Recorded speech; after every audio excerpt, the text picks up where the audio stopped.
Hello, class.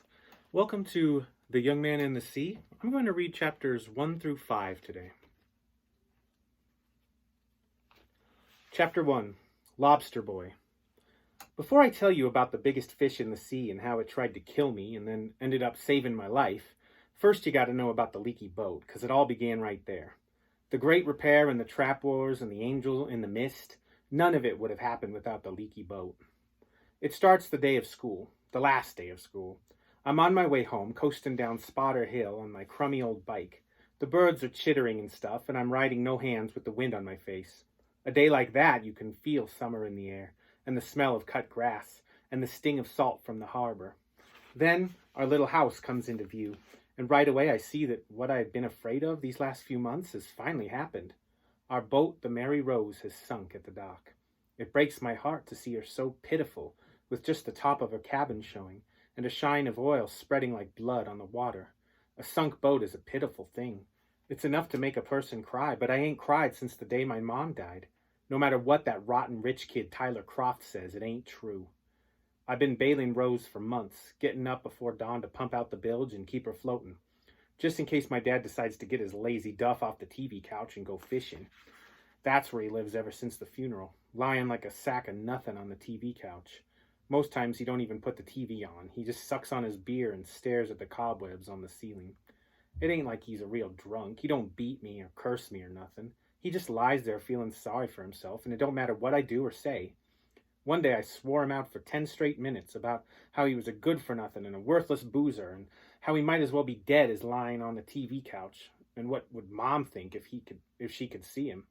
But even that don't get him going. He just sighs and says, "Skiffy, I'm awful sorry about everything," and then hides his head under the pillow. I can't even be sure if he's talking to me or to himself, because we got the same name, Samuel Skiff Beeman. Down the town wharf, they used to call my dad Big Skiff and me Little Skiff, to tell us apart, but my dad don't go down to the wharf no more. He don't do nothing at all, not even when I come running in the house to tell him Rose is sunk. "Dad," I go, "she gone under." He rolls to one side and puts a bleary eye on me. His beard is all matted because he ain't combed it in months, and it makes him look old and scruffy. "School's out, huh? How'd it get to be that late?" "The boat sunk. What do we do?" "Do?" He puts his hand over his eyes and sighs again. "Oh, I suppose we could raise her up, but she'd just sink again. Best leave her be." "You can't leave a boat sunk at the dock. It ain't right." But my dad turns his face to the back of the couch and won't hear me, so I run outside and skid down the steps to our rickety old dock. But there ain't nothing I can do. Once a boat has gone under, you can't bail it no more. There's nothing to do but wait until the tide goes out and then somehow winch it onto the cradle before it sinks again. Then maybe I can find the leak and plug it. There used to be a winch in the trap shack, and that's where I'm heading when Tyler Croft comes by on his $1,000 mountain bike and thinks he sees me crying, which he don't. "Hey, Skiffy," he goes, popping a wheelie and showing off. "Heard that old wreck of yours finally went under. Good riddance. Ugly thing stunk up the whole creek. That wasn't a boat, it was an outhouse." "Shut up." "Ooh, Skiffy's crying." "Am not," I said, looking around for something to throw at him, a rotten apple for his rotten head. "Skiffy's crying and I ain't lying. Little Skiff Beeman lives in a shack. He pees in a bucket and craps out back. Hey, Lobster Boy, your mama's dead. Your daddy's drunk. Go back to the swamp, you dirty punk." I've been hearing variations on that stupid song since Tyler Croft was old enough to talk, so it don't mean nothing. All it does is make me want to whomp his head with a hard green apple, because that would make him cry. There's nothing close to hand but an old chunk of wood. I heave it and miss. Tyler laughs and then screams away on his bike. "I'm telling the whole wide world," he shouts back over his shoulder. "Little Skiff Beeman cried like a baby." He will, too. Not that it really matters. When your whole life is sunk, it don't matter what nobody says about you. They can't make it worse. Still, I wish I had that hard green apple. Chapter 2, Swampers. I gotta admit, what Tyler Croft says is partly true. Our little house used to be a shack until my mom married my dad and made him fix it up. I wasn't there, of course, but I seen the pictures. We got running water now and indoor plumbing, but my dad never seen no reason to tear down the old outhouse with the half moon carved in the door. Says it reminds him of the way things used to be, and how cold it was on winter nights when you had to put on your hat and boots just to do your business in the outdoor toilet.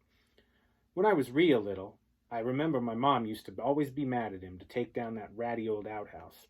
But then she got used to it and planted flowers around it and painted it up and stuff, and didn't mind too much when folks came around to see what it looked like, because it's the last outhouse in all of Spinney Cove. Kind of historical, you might say. My dad's family, the Beemans, they were swampers. That's local talk for white trash, I guess.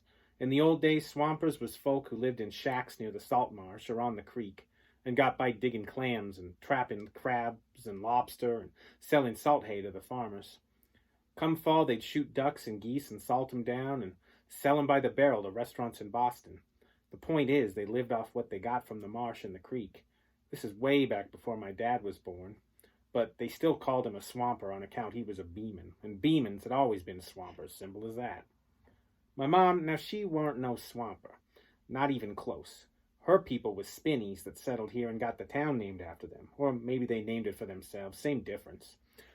There are rich Spinneys and poor Spinneys and regular Spinneys, but there ain't no swamp Spinneys, and my mom's family never let my dad forget it. Believe you me. Mom never liked that and stood up for my dad. She always said we all came from the same place if you go back far enough, and what did it really matter what names they put on the headstones? The name on her headstone is Mary Rosalind Spinney Beeman, so you might say she got to have it both ways. One thing with swampers, though, they're good with boats. It's in our blood, I guess. When I was 9, my dad nailed up a little skiff for me out of plywood and put an old 5-horse Evinrude motor on the back and give it to me for my birthday, which was really cool. I'm 12 now, but the skiff still fits me pretty good and don't leak a drop. A tight boat is a good boat, my dad used to say, but now he don't care if the Mary Rose sunk, so it's up to me to raise her.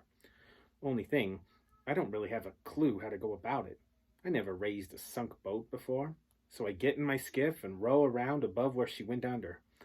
I can see her down there sitting on the mud, but it still don't figure what to do next. Finally, I get sick of looking and decide I'll row up the creek to Mr. Woodwell's place and see if he has any ideas on the subject. Lucky for me, he does. Mr. Woodwell is about 1,000,000 years old now, and mostly retired, but once upon a time about half the working boats in Spinney Cove come out of his shed. He built the Mary Rose before I was born, and I seen the picture of him standing by the bow and when she got launched for the first time. Even in the picture he looks quiet, and it's only gotten worse since then. Folks say he's so shy with words that weeks go by between one sentence and the next. That may be, but he always says hello to me. "Hello, Samuel," he'll say. "Come alongside and tell me what the fish are doing." And I'll put into his dock and tell him the smelt are running, or the mackerel are in, or if the stripers are feeding. He don't fish, never has, but he likes to know. The day the Mary Rose went under, he's planting a bed of flowers by his back porch, the one that faces the creek and don't see me till I holler. It's too far for him to holler back, so he waves his hat instead, and I put my skiff into his dock and walk up the grassy slope to the porch. "Hello, Mr. Woodwell," I say. "Hello, Samuel," he says, patting dirt around his flowers. "What are the fish doing today?" "I don't know," I say. "Rose is sunk and I can't raise her." It takes him a while to get up from the flower bed and wipe the dirt from his hands. "Come up the porch," he says, and I do. He fetches lemonade, and that takes a while too. Everything takes a while with Mr. Woodwell, 'cause he moves so slow, but I don't mind. You never tasted lemonade so good as what he makes in his steel pitcher, from real lemons and white sugar stirred in. "There you are," he says, handing me a glass. "I've been worried about that boat," he says, easing himself down into his rocker. "You been pumping the bilge out regular?" "I bailed her just before I went to school, and when I got home she was down." "What did your father say?" "Nothing much. So it's up to you, is it?" "I guess." Mr. Woodwell sips his lemonade and stares out at the creek. "I won't say anything against your father," he says. "I don't care about him," I say. "I care about the Mary Rose." He gives me a hard look to see if I mean it, which I do. "Okay, then," he says. "I'm too old to be raising sunk boats. I can't hardly lift a hammer, let alone a 36-foot hull." "But you can tell me how." "Yes," he says. "That I can do." Chapter 3. By the Barrel Raised. Old Mr. Woodwell, he gives me a list of things I need to raise the Mary Rose. 50 feet of rope, a 10-foot plank, and some big steel barrels, what sometimes they call drums. I guess he knew we'd have such things close to hand. Every dock on the creek is drums and ropes, and an old plank or two. Anyhow, first thing I do is fish the rope out of the bait shack. Then I drag a plank out of the wood pile and set it on the dock. The plank has a little green moss along the edge, but it's still pretty strong. There's half a dozen empty steel drums behind the bait shack, and I roll out the four have the least rust.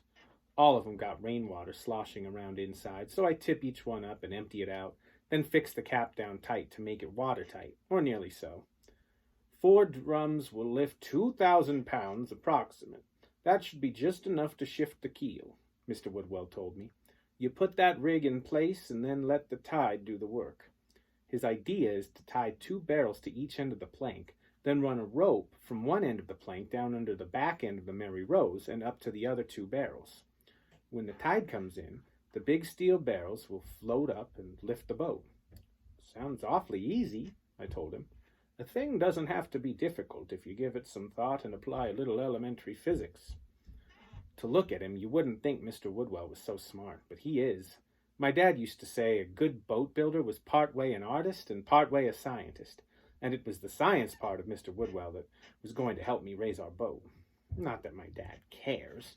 Never even sticks his head out the door to see what all this fuss is, with me banging barrels around and talking loud to myself, like I'll go, "Guess I'm on my own out here," and "Sure could use a hand with this heavy plank," and "Anybody know how to tie a good knot?" and so on.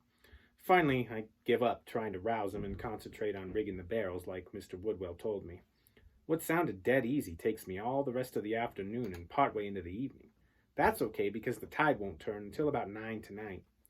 I get it all rigged with an hour or so to spare, so I figure to cook supper for me and Dad while I'm waiting for the tide. He don't care about food much these days, but you gotta eat. "Don't trouble yourself," he says from the couch. There's a show on the TV he's pretending to watch. "No trouble at all," I go. "Easy to cook for 2 is for 1. You'll need your strength if you're going to help me with the boat." He sighs kind of heavy and goes, "Nothing to be done even if we raised it. She'll just sink again." "Maybe not. Salt water kills an engine dead once it gets inside. Boat's no good without an engine. Here, eat your spaghetti." I'm pretty good with store-bought tomato sauce. The way you do it is add fried sausage and onions and cover the whole mess with grated cheese. Spaghetti's fine, I give you that. But by rights, we should be eating fresh cod and lobster, only you need a boat to catch 'em. Well, I figure to do myself, if Dad can't be bothered. See, I got it all figured out. Raise the boat, fix the leak, fix the engine, then go fishing. Supposedly, I ain't tall enough yet to steer Rose by myself, but if I stand on a milk crate, I can see good enough. It'll be fun fishing on my own, and when Dad hears me about working the traps, it'll shame him into helping. That's my plan. But when Dad gets a beer from the Frigidaire and goes back to the TV couch, all he says is, "Be careful, I couldn't stand it if you drowned yourself." I go, "You should give me a hand." But he don't say nothing back. Outside it's real still, like it gets when the sun has just gone down and the tide is about to change. Like the world is holding its breath and you want to hold yours too to make it last. I climb out on the plank and tighten up the rope some, and then there's nothing to do but wait, hoping that old Mr. Woodwell got it right and the tide will lift the boat. I'll save worrying about the ruined engine for later. All the barrels have to do is raise the boat clear of the bottom. Then I can pull the bow onto shore. I got that rigged too, a 1-ton come-along winch where all you got to do is crank the handle. That was my idea, and Mr. Woodwell approved. I'm thinking about all these things at once. The tide coming in, the barrels floating over the sunk boat, what happened to the boat when it went under water, and how much of the gear got ruined. My dad on the couch in the summer ahead of me like a big blue train I'm chasing. I'm thinking so hard I don't hear Captain Keelson rowing down the down the creek. "Skiff beaming," he says loud enough to jog me. "What's up, little skiff?" Captain Keelson is leaning on his oars. Even in the dark I can see the worry on his face. He ain't near as old as Mr. Woodwell, but he's pretty old. He says the rowing keeps him young, but if you ask me, it don't show much. "Boat went under," I tell him. He nods. "Yup, I can see that. You rigged those steel drums by yourself?" "Mr. Woodwell told me how." "Ah, yup. What happens when she lifts?" I tell him about the come-along winch. He thinks about it and nods again. "Should work," he says, talking in his slow way. "Where's your pa?" "Just nipped inside. He'll be right out." "That's so. Well, you give him my regards." Then he glides away, dipping his long oars into the water so smooth and soft it makes me wish I could be rowing too, out on the creek in the dark, rowing away from everything. Thinking about rowing on the dark water makes me tired, and I lie back on the dock for just a little while, with the current humming around the pilings. Moving water sounds sleepy, like a tired person going shush, and before you know it, I'm flat out fast asleep. In the dream, I'm adrift on the current in a leaky boat, in the dark of night, and can't find my oars, and can't see the shore, and can't do nothing to save myself. I want to shout out for help, but my voice don't work, and it don't matter anyhow, because there's no one who can hear me. What finally wakes me up is the barrels nudging against the dock. Bonk, bonk, and the top of the Mary Rose, white as the moon, raised up from the bottom, come back to life, just waiting on me to fix her. Chapter 4. Rotten to the Keel. My dad never does come out to see the boat. When I wake him up on the TV couch and tell him the Mary Rose is high and dry, he looks at me like he don't understand. "How'd you manage that?" he asks. When I explain about the barrel rig, he shakes his head. "All on your lonesome?" he says, like I bragged on going to the moon and back, and he didn't quite believe me. A 12-year-old boy, and small for his age? I ain't that small. Plenty boys my age are smaller than me. Besides, the thing don't have to be difficult if you give it some thought and apply a little elementary physics. I knew that one would stump him, if he didn't guess I'd borrowed it from Mr. Woodwell. But as nice as he was being, acting all impressed, it still wasn't enough to shift him off the TV couch with his own eyes, and see it with his own eyes. I'm bone tired from cranking on that winch, but too excited to go to bed yet. So I go out on the dock and stand there under all the stars and admire the boat. What with the dark and the deep shadows, you can't tell how hurt she is, or know the engine is probably ruined. At night, she don't look much worse than the last time she was hauled out for painting, more than a year ago. They say a thing that's broke can always be fixed, if you work at it. And that's what I intend to do, no matter what. When morning comes, I'm up with the sun, busting around the kitchen like an itch you can't scratch. That's what my mom used to say when I got an idea in my head and wouldn't be shut of it. This morning my idea is pancakes first and then fix the boat. I'm a demon for pancakes. That's another thing my mom used to say. I'm in mind of her because of the boat, I guess. But Dad don't want to hear nothing about Mom. He says it only gets him down, and what's the use, and better not to think about it. So far he's doing a pretty good job of not thinking about much of anything. But he don't say no to a plate of pancakes. "These Aunt Jemima from the box?" he asks. "No, she come over and helped me mix them up from scratch," I say. "What's the matter? They don't taste good enough for you?" No, they're perfect, Skiff. Delicious. I didn't mean... They remind me... Oh, never mind. Pancakes ain't supposed to make you feel like you want to cry.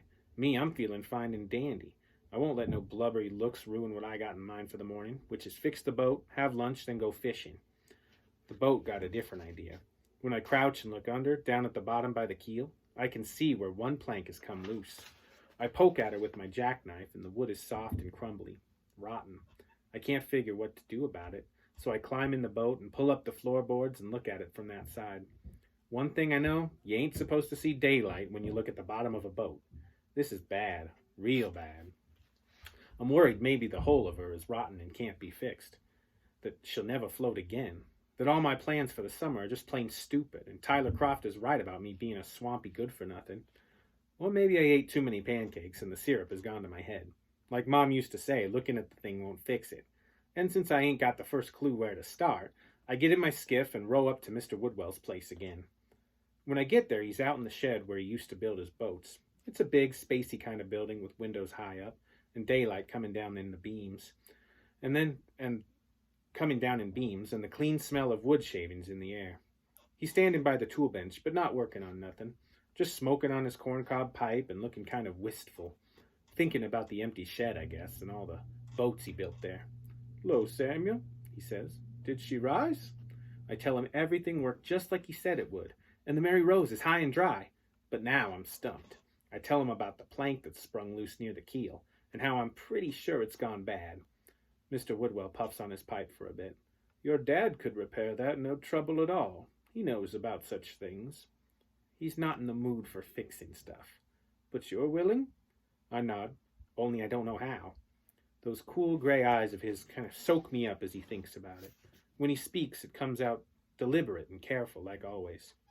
"You're willing to learn, I can see that. He goes, puffing on the cob. I'll have to survey the damage. Yep, that's the first thing. Can you get me down there in your skiff, do you think? To the scene of the crime? The old man takes a long time lowering himself from the dock to the skiff, but I know better than to rush him.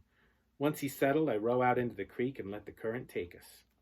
Mr. Woodwell trails a hand in the water and smiles with his eyes, staring off at the tall pine trees along the shore. Been some time since I've been out on the creek, he says. Thank you. I ain't done nothing. You're the one doing the favor. That makes him chuckle deep in his throat. You always say it straight out, don't you? Much like your father. Did you know he worked for me when he was your age and a bit older? Sure, I say. He still brags on it. Does he now? He was a quick study, Big Skiff was, and a hard worker, by which I mean he worked hard to get it right, whatever he did. Could have been a fine boat builder if he'd had a mind to. But the sea drew him. Wanted that open sky around him. Finest kind of fisherman, your father. Best man with a harpoon in Spinney Cove, no doubt about it. I guess. It's still there. Give him time. Yes, sir, I will. But really, I'm thinking, what can you do with a man who blubbers when you make him pancakes? I give Mr. Woodwell a hand getting from my skiff to our dock, and it's amazing how light he is for a grown-up, like his bones are hollow or something. There now, he says, straightening up. I'll take just a minute. If I move too fast, my head forgets where it is. Yes, sir. Do you know how old I am, Samuel? No, sir. I'll be 94 in August. I was an old man when your father came to work for me, and that was many years ago. Yes, sir. My eyes aren't so good, but I can still see a thing by touching. Yes, sir. I'm telling you this because it will take me some time, and I'm asking you to be patient. Boys are not patient creatures as a rule. I swear to him I'll be patient, but waiting for the old man does try me. Watching paint dry is a speed sport compared to watching Mr. Woodwell inspect Rose. He touches every part of her with his skinny, bone-looking old hands, from the bow all the way along the keel to the stern. He has to bend over to get under the boat, and I can see it hurts him. But there's a look in his eye that says don't say nothing, and I don't. It's getting on to noon when the old man finally works himself out from under the boat. You may help me stand, he says, holding up his hand. I help him up. He takes a deep breath and finds his balance. Could be worse, he says. The boat, I say, or you? That gets him laughing until his eyes are wet. Oh, you are a spark, Samuel. He takes a breath that whistles inside his nose. Now the boat. Garboard planks are rotten on both sides of the keel, but the keel itself is sound enough. There's nothing that can't be repaired. No reason the Mary Rose can't be made as good as new. That makes me so happy I run up to the house to tell my dad, even if he don't care right now. Chapter 5. Attack of the Vampire Mudworms. I'm wrong about Dad, sort of. Turns out he's pleased about the boat, or anyhow about Mr. Woodwell helping me fix her. Good old Amos, my dad says, sitting up on his couch. I most forgot he was still alive. Amos Woodwell. Yep, he gave me a hand when I really needed it, way back when. He said you could have been a real fine boat builder if you wanted. Amos said that? My dad goes, acting pleased. I don't know. There was a time I followed him around like a little puppy dog. Things were pretty bad at home, if I remember correctly. And I moved into Amos Woodwell's boat shed for the summer and part ways into the fall. He taught me a few things, not just boats. Mr. Woodwell says there's nothing wrong with Rose that can't be fixed. He nods and rubs his eyes. Amos would know. She was one of the last boats came out of his shed. I ain't seen my dad acting this interested in anything for a long while, but it don't last. When I start telling him what we gotta do, pulling off the bad planks and stuff, his eyes get that look that means he's not listening, and pretty soon he's staring at the TV again and sighing. The sighing part really gets my goat. I suppose a really good son wouldn't try to shame his father, but I can't help it. The words just come out mean. Hey, Dad, I'm off to get the toolbox. You recall the toolbox? Man needs tools to work. Screwdrivers and hammers and stuff. Plenty of tools there. You might want to help. And so on. Might as well talk to the TV for all the good it does. The Mary Rose is waiting for me with her bad side turned up, like a dog holding up a hurt paw. Mr. Woodwell says the only thing I need right now is a screwdriver and a pry bar. But I'd bring along a hammer, too, just in case I want to hit something. Hello, Rose. I say, sliding under the bottom and wiggling my way down to where the keel sits in the mud. It's drippy under there because the planks are still weeping, and you gotta be careful of barnacles. Barnacles are sharp as razors if you hit 'em just right. Mr. Woodwell says I gotta pry off these 2 planks, Rose. I hope you don't mind. Sounds pretty crazy, a boy talking to a boat, but I always talked to that boat, ever since I was little. My mom used to say, don't worry unless the boat talks back to him. It ain't happened yet, and I don't expect it ever will. But that don't stop me trying. Weren't your fault you sank, I tell her. That was us, not taking care of you. Hold on now, this won't hurt a bit, I say, trying to work the pry bar along the plank that came loose. Being careful, because Mr. Woodwell says we need the whole thing in as near as one piece as I can manage, so we can trace it out and cut another just like it. But the rotten plank is stubborn, and I have to leave off the pry bar and dig out the screws that hold it to the ribs. It takes me most of the day to back out the screws, and I have to keep apologizing to the boat for swearing every time I scrape my knuckles on a barnacle. Ouch! You miserable, stinking, scum-sucking, stupid barnacle! I'm still trying to work the first plank loose when something bites me in the back. I sit up quick and bump my head against the plank, and that don't improve my language. Then bites me again, and suddenly a bunch of things are down inside my underwear, wriggling around and nipping at me. That gets me crawling out from under the boat as fast as I can. It ain't until I'm standing up that I figure out what's going on. Mudworms. I've been lying on one place for so long they finally found me. I'm mad enough to spit, and scared too because they won't stop biting. The only thing I can think to do is strip off my pants and jump in the water. That works. When I hit the cold water and give my underwear a shake, the worms let go. But it ain't over, not quite. Soon as I wade back to shore and pick up my pants, this monkey starts hooting at me. Monkey by the name of Tyler Croft. Hoo-wee, Lobster Boy! That where you take a bath, that dirty old creek? Just my luck. Tyler and a couple of his rich kid buds from up the cove. Joey Gleason and Parker Beale. Parker ain't no bigger than me, but hanging with Tyler makes him think he's tough, I guess. All 3 of them showing off their fancy mountain pikes. Hey, Skiffy, goes Parker Beale. Is that mud on your underwear, or did you poop in your pants? Come on down here and find out, I tell him. No chance of that. Might ruin his $100 shoes. After a while, they get sick of calling me names and ride away laughing. Maybe I should feel bad getting made fun of like that, only it seems so stupid I can't take it serious. Blood-sucking mudworms? Now that's serious.